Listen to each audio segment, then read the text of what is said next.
Today we have the 2018 Ford Tourneo Custom. This vehicle has done just under 77,000 miles. It has an automatic transmission and a diesel fuel type. As we step inside, we can see that we have 9 seats in total, all of which are full leather.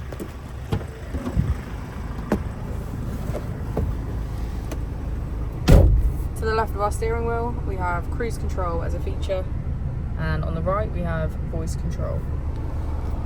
On our screen we can access navigation, CD and radio, aux, and Bluetooth. If we put the vehicle into reverse, we can see that it has a parking camera with parking sensors.